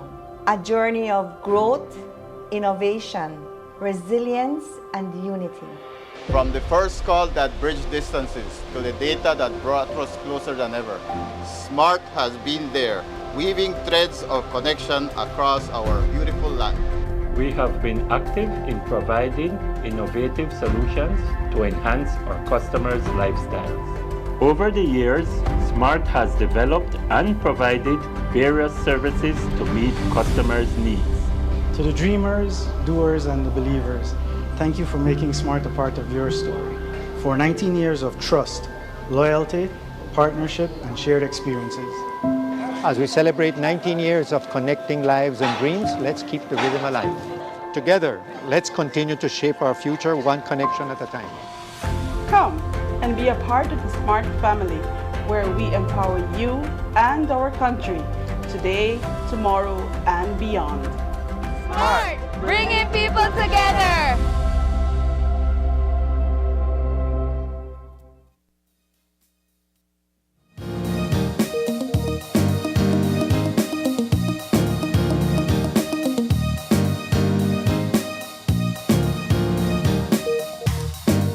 Welcome back. We are having our third segment this morning, and it's all about a young baker in Belize. Paul, we have here with us, joined virtually, Cree Blades. He is such a nice young man who apparently found an interest in baking and has decided to create a small business. So now we have an entrepreneur here with us in the form of Cree Blades, and he calls himself the Young Baker. Yeah. Good morning, Cree. Good morning. So I understand you are currently not in Belize, and that is the reason why you are joining us via Zoom. You're currently in the States, yes? Yes. So it's a young baker in the U.S. from Belize. A young baker from Belize in the U.S. Yeah. Well, Cree, let's talk a bit about your interest in baking. First, let us know, how old are you, and when did you decide that you liked baking? I'm 11, and I started baking, well, first of all, my teacher came up with an idea how the students should do an expo, so we can put in all the, like, the stuff that she taught us. Yeah. Like math, division, division, subtraction, decimals. So like more and more, all of those stuff in a business and see how we would do. So you decided, yes. And so that's how I came up with Cree's Fantastic Powder Buns. So Cree's Fantastic Powder Buns. So you go to school in the U.S., right, Cree? Yes. What's the name of your school and what class are you in? The name of my school is Wildwood Elementary, and I'm in 5th grade. All right, so 5th grade, that converts to like standard 3 in Belize, just to give you all the information. And there it is, Cree's Fantastic Powder Bun. So how do you learn maths from powder bun? Or how do you learn all this information that your teacher wanted you to learn through this expo on powder bun? What was it, measurements? Yeah, the measurements, the price, and more. So what I really like about Cree's business, calling it, of course, Cree's Fantastic Powder Buns, is that he is currently studying in the U.S., but he's bringing a bit of Belize into his business. I wanted to ask him that, Sabrina. Yes. Why did he choose powder buns? Exactly, because I imagine that Americans, they don't know what powder buns is, or power buns. If you say it fast, it sounds like that. But Cree, why did you decide to make powder buns? I decided to make it because I want Belizeans in California to taste their home here. Aww. And do you make really good powder buns, or did you have to learn how to make it? I make really good powder buns because I got my recipe from my mom, and my mom got her recipe from my grandma. Wow. Oh, nice. So it's a generation. It's a family generations recipe of powder buns. Yeah. Man, now I want to taste this powder bun and the breakfast right now. So Cree, you started it as an experiment for class, or at least as a project. Are you continuing it now as a business? Why did you decide to continue it as a business if you are? Yes, I'm continuing it as a business, mostly because I need to make money. Oh yeah, you got bills to pay, right, Cree? I mean, 5th Mhm. graders have a lot of bills in this day and age. Exactly. Yeah, you Because need. I need to buy supplies for school and stuff, so. Wow. I love that. He's thinking course. about his parents or his guardians and trying to contribute as well. Well, Cree, how has business been going since you officially launched your business? We saw some photos where you actually have your branding, your logo, and all of that. How has business been? Business has been good. We haven't sold anything yet, but we'll be selling around next week. Okay. Oh. So let us know how persons can purchase Cree's fantastic powder buns. Because I imagine after this interview, not only Belizeans will want to get their hands on those powder buns. So how can they purchase it? They can either go on the QR code in the on the picture on Instagram. Yeah. Or they can sign this to go on my email and get an order. Look at that. This is the new age way of doing things, Paul. Now, Cree, you started this as a project, but did you have to learn, and are you still learning how to run a business, and how difficult is it? I'm still learning how to run a business because I have my mom's support, and yeah. Is that your mom? I know, we're hearing I was in the thinking background the same there? Hi, morning, mommy. Is that mommy in the background? Yes. All right, say hi. Say hi to mom for us. Now, Cree, tell me a bit about what has the reactions been to your powder buns, because I'm sure you've made for either those in your class to try, or maybe your teachers. What have they said about your powder buns? They said like it was good and how it's like a good tradition to carry on my culture out here, and yeah. So outside of your family making powder buns, does anyone in America outside of Belizeans make powder buns, or it's not common to see powder buns sold? It's not, well, it's rare to see powder buns sold in LA. So, yeah. Okay.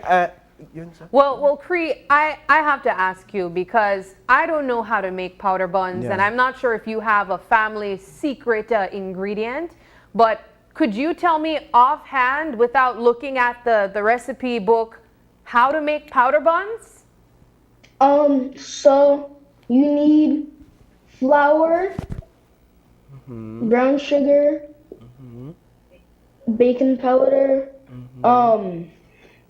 cinnamon, nutmeg, and then you combine those together. And then, like, if you want in a separate dish, you can put the wet ingredients like milk, vanilla, eggs optional. And then you put the butter, you mix the butter with the dry ingredients. And then you, if you want, you could add like an egg in there, and then mix it around again. Put in the milk. Like, don't put in the milk straight away. Like, don't just pour the whole thing in there. Yeah. But like, put it in to find the right texture. Yes. Okay. Do you put raisins in your powder buns? No. You don't like my raisins? Bad, my bad. Okay. you don't like raisins, I guess? I don't. Yeah. I guessed it correctly. You don't look like somebody that like raisins. Now, Cree, would you consider starting to do this, like do videos for social media of making powder buns and baking your products? Is this something you're already doing? I don't know. With your help of your parents, do videos for Instagram or TikTok. Are you already doing that? I think we posted one video on and several videos on Instagram. Yeah. Those are the only videos we have right now, and we're gonna make more. You're gonna make more, yeah, because I think as a young entrepreneur, people will be interested in seeing you, you know, in the kitchen baking and also selling your products. That's amazing, Cree. Well, Cree, let us know how we can find you on social media. What's your Instagram account, or if you have TikTok, also your TikTok account? I only have Instagram. Okay. It's Cree powder buns. Okay, and the Cree is spelled K-R-E-E, correct? Yes, Kree. Okay. Man, Sabrina, I am super hungry. Yeah. After having this conversation. I'm hoping you're able to bring your powder buns with you when you return to Belize and really come here on set to let us try it. Oh, there it is. Okay. Let's show that. He's showing us it's at Cree Powder Buns. Okay. Yeah, for those who may not be familiar with the spelling on Instagram. But Cree, next time you're here in Belize, you gotta book a segment with us and bring some powder buns. We would love to try your powder buns. Okay. All right, cool. All right. Well, thank you so much for joining us, Yeah. and we wish you all the best. We hope that business is booming and you're able to really get those customers going. So, Cree, is there anything you'd like to say finally? Anybody you would like to thank or big up or shout out on camera? I'd like to shout out my mom for giving me the recipe and helping me make the powder buns. What's your mom's name? Tiffany. Tiffany. All right. Big up Miss Tiffany. Doing an Yes. awesome job with Cree making those And powder buns. Go I ahead. also want to shout out her for getting the packaging and making the. Me and my brother made the logo. So I want Okay. to shout out my brother Kai. Kai. Big up Kai. I want to shout out my mother again for making the stickers. I love the package and the logo. It's really nice. Yeah, it looks good. Yeah. Well, Cree. And I also want to shout out my family in for Belize. All right. Yes. All right. Big up Cree's family in Belize. I'm sure they're proud of you, watching you keep the Belizean tradition alive in America with powder buns. Yes. All right. Well, thank you so much, Cree, again. All the best. And again, we hope that we could meet you here in person in the future. Yes, thank you for having me. It's a pleasure. Appreciate Thank it. you. Thank you. All right, we're going to take our final break. And when we come back, we'll be talking Mekwittak real estate. Stay with us.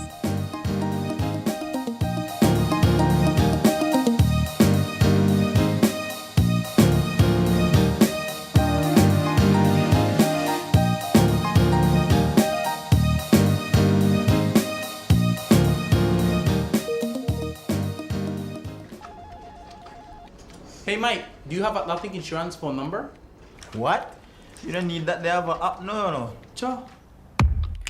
With the Atlantic Insurance mobile app, you can request a quote, access your policy information, receive timely notifications of when a policy is about to expire, file a claim and upload pictures, and even view all our office locations, obtain direction, opening hours, and place a call to any of our offices.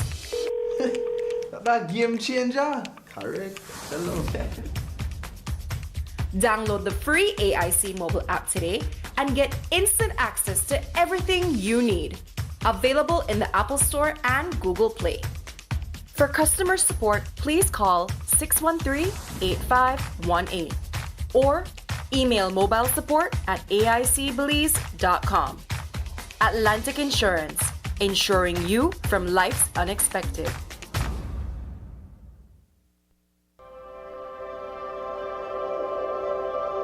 For 19 years, SMART has been the pulse of our nation. A journey of growth, innovation, resilience, and unity. From the first call that bridged distances to the data that brought us closer than ever, SMART has been there, weaving threads of connection across our beautiful land.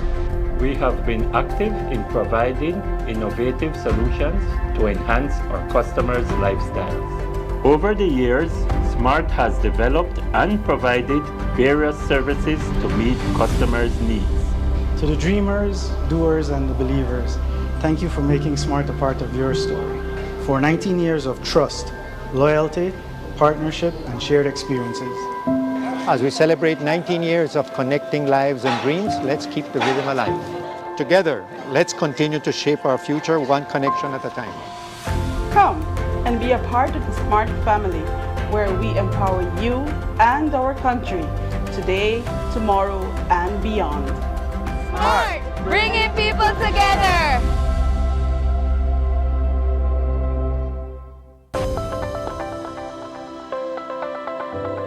Upcoming enhancements to My Social Security. The new healthcare provider feature seamlessly connects healthcare providers, insured persons, and employers to facilitate the payment of sickness benefits. Here are the enhancements. Registered healthcare providers will create and submit online medical certificates using their healthcare provider accounts.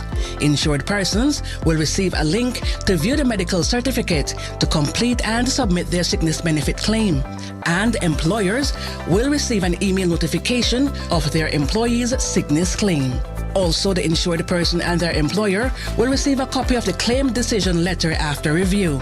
Healthcare providers, insured persons, and employers are encouraged to create a portal account to access and benefit from these new services on My Social Security at ssbportal.org.bz. My Social Security online portal. Social Security at your fingertips. Are you looking for low-cost television advertising? Have we got a deal for you? Advertise on Channel 5's Daily Classifieds. Channel 5's Daily Classifieds is one of the most effective methods for introducing yourself and your business to the community. Use our Daily Classifieds to recruit employees, promote specials, promote your products or services, promote a business opportunity, increase traffic to your website, and advertise items you have for sale. Let us help you to save valuable time and money. Call us today at 280-0013 or visit us at our offices on Coney Drive to discuss how we can help your business grow affordably. Channel 5's Daily Classifieds. Advertise today.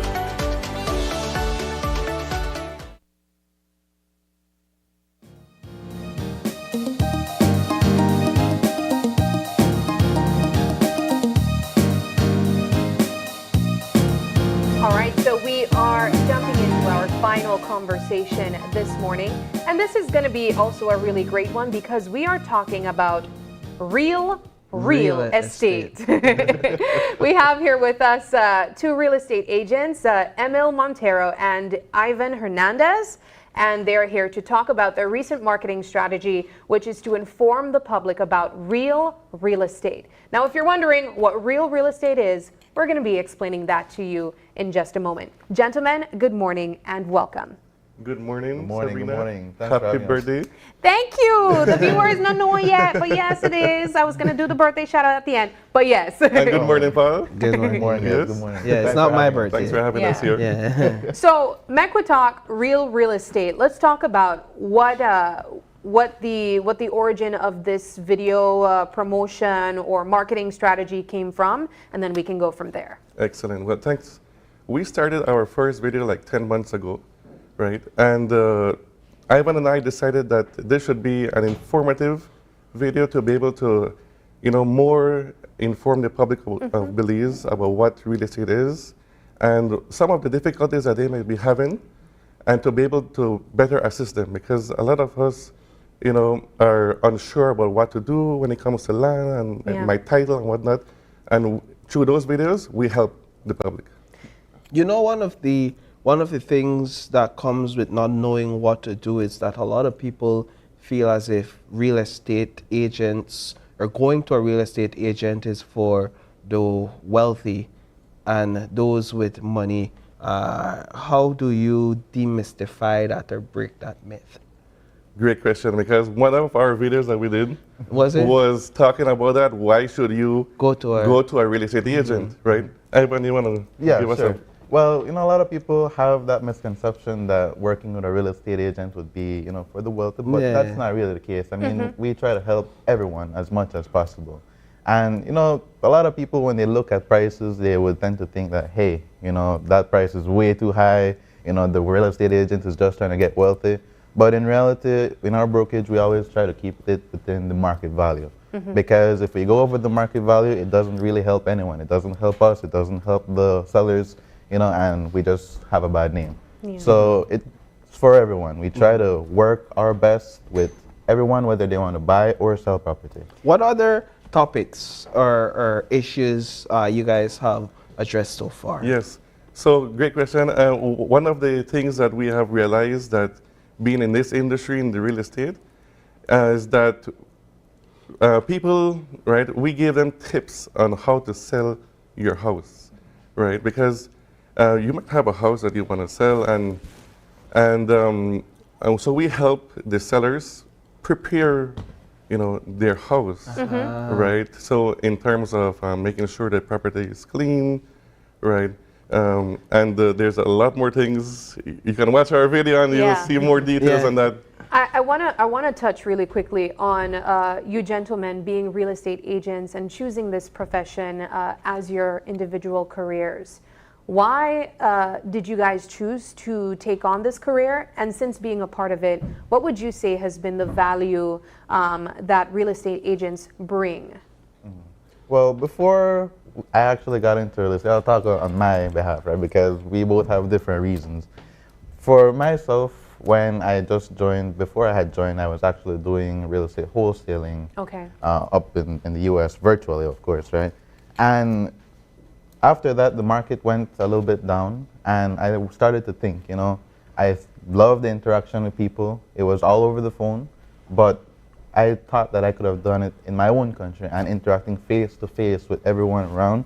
And it helps with the networking, meeting great people every day, and that's it for me. I mean, I love to help people because when it comes to buying or selling, it's a big decision. And just having someone include us as their realtors in that decision, that we call them friends already, man. Yeah. Yes, and for me, it's been a passion for me because I've been in the sales industry for quite some time, over 10 years, and it's something that I wanted to take my career path to the full extent when it comes to sales. Yeah. And so I was starting to do my research, and I realized, okay, you know what, because there are many real estate companies out there, which one to choose? And I did my research, and Remax, right, Dorado, was the one that I chose to join, right? Reason being is because Remax Dorado is the only Belizean-owned franchise. Remax is a franchise, right? And the Dorado, right, is the franchise, right? We have our broker Francisco Alvarado, right? Exceptional mentor, and he has provided us with exceptional training. And he's a Belizean, and we have Belizean agents on our team, right? We have offices in San Pedro, Belize City, and Belmopan with over 30 plus agents. So seeing that just made me be like, that's where I want to be. Yeah. And like what Ivan said, to be able now to contribute to Belize, right? Yeah. And to everyone, as one of my mottos says, I consider each and every one of my clients as a family member who deserves nothing but the best. What I appreciate about both of you is that you are actually out here giving tips. You're actually out here helping people understand more than just seeking clients or seeking customers. And that's a good thing because we don't have a lot of people having these discussions, and you're demystifying the idea that real estate agents just want to jilt you, or they just want to take your money at the highest price, and they don't care about you doing it the proper way. And I appreciate that. Is that a part of your philosophy? You could have said it any better, Paul. I mean, that's exactly what we try to bring about. Service overselling. Service overselling is our motto. Service overselling. Service overselling. Yeah, I want to go back quickly to selling a house or selling a piece of land.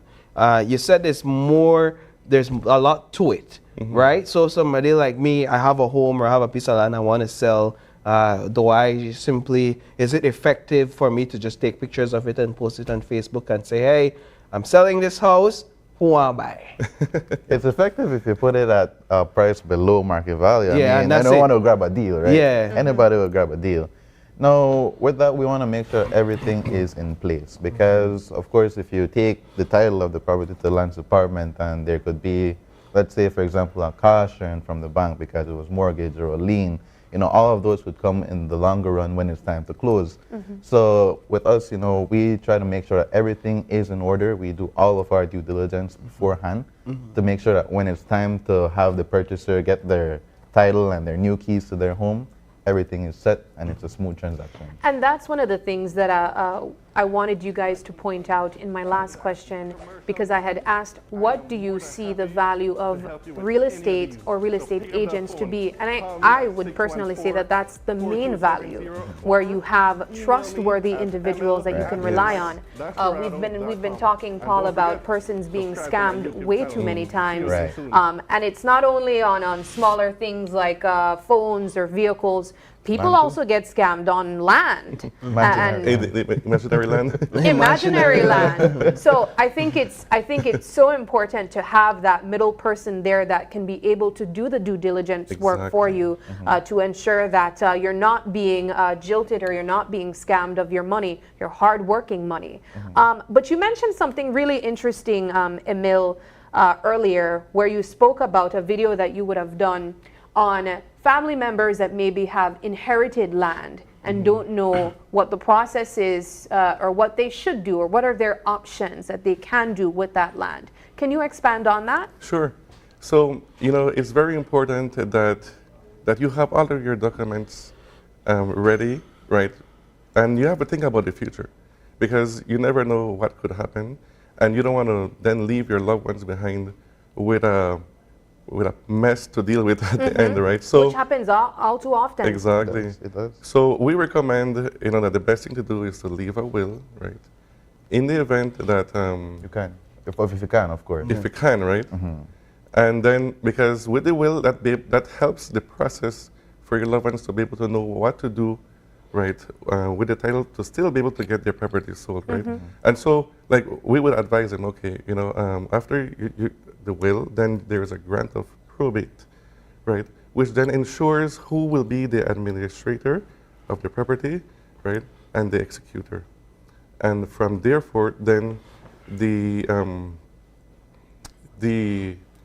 executor, right, will then be able to appoint those administrator. From therefore, then property can then be transferred to that person's name, right? And the property can be sold, and we can be able to have a smooth transaction when it comes to the transfer of lands process. And from there, because land can split families as much as a barrel for estates, right? They could cause huge divisions and rifts in the family, and so I think that's an excellent advice by way of a will, and a lot of people drag their feet on these wills. Then they end up passing away and leaving no wills, and then families just a lot of chaos. Like, who's supposed to get what, and then it just ends up in a whole legal battle and causes generational rifts that you don't want to have. It costs even more money. It costs even more money. Now, gentlemen, again, I appreciate the work you guys are doing. I'm interested in seeing more of your videos, and I'm sure our viewers are as well. How do we find you guys on social media? Well, we're on all platforms. Are you? Because we try to get exposed as much as possible. There's Belizeans that use Facebook more, some that use Instagram more, some that use TikTok more. Most Belizeans use TikTok now. So we have all of them, except Twitter. I mean, I'm not on Twitter. But yeah, so for us, it will be mostly just searching our first name and Remax Dorado. Okay. Okay. And this is something you guys intend to continue doing to advise Belizeans? Yes, definitely. We actually are in our season 2. Oh, nice. Right, of Make It Talk Real Estate. You can even find us on YouTube, right? And so, stay tuned. For more. Can you give us a teaser of some of the topics that our viewers can expect in this season? Yes, great. Subdivisions, right? Subdivisions we have all over the country, and we want to inform everyone, right, about subdivisions, and they have the opportunity to be able to get a piece of land for as low as $3,000 down payment. $500 monthly. Right? Not bad. Payment plan. Payment plan is the thing right now, guys. That's good, yes. Yes. And something that a lot of people say is, well, the government owes us a piece of land. By right, we should get this land. And we agree with that completely, right? I mean, getting that is perfect. But why stop there? I mean, with land as an investment, of course, it's an asset. So it helps to create generational wealth. I mean, if you purchase a piece of land today, 10 years from now, what would the value be?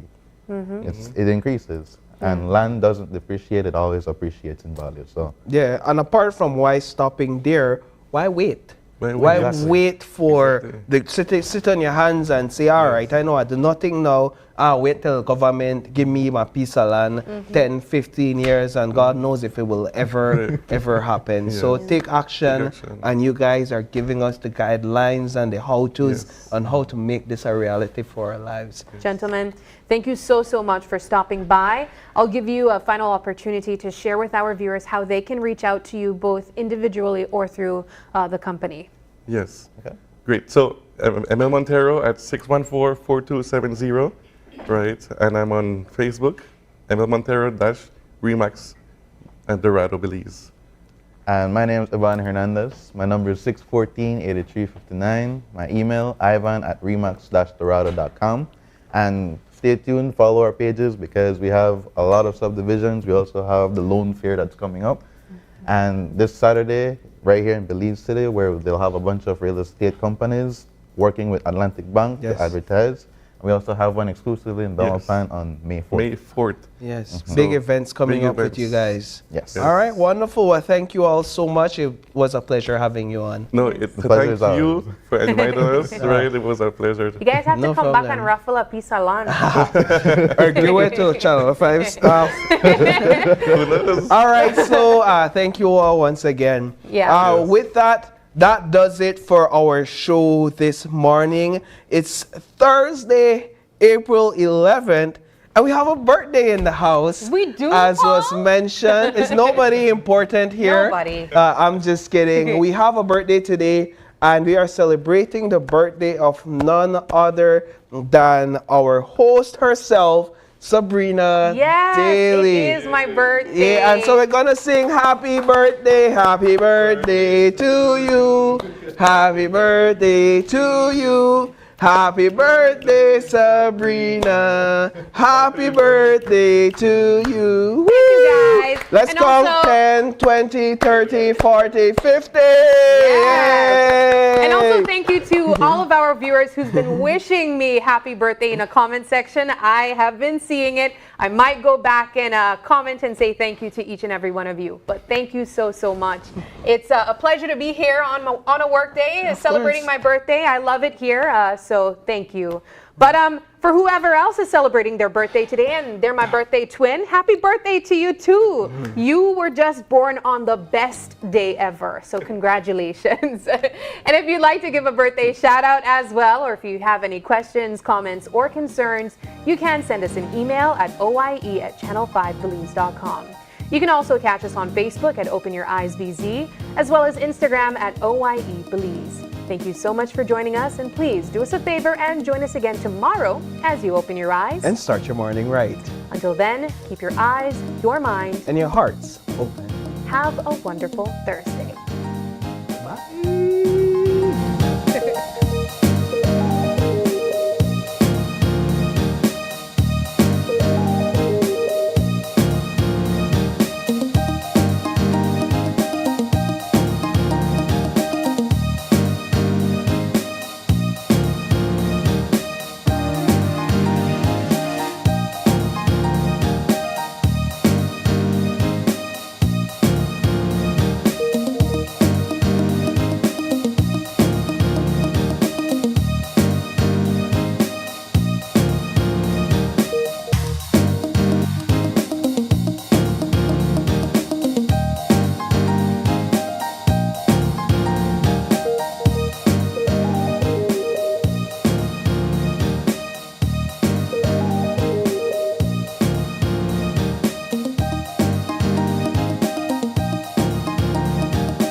Open Your Eyes was brought to you by the Belize Bank, our country, your bank.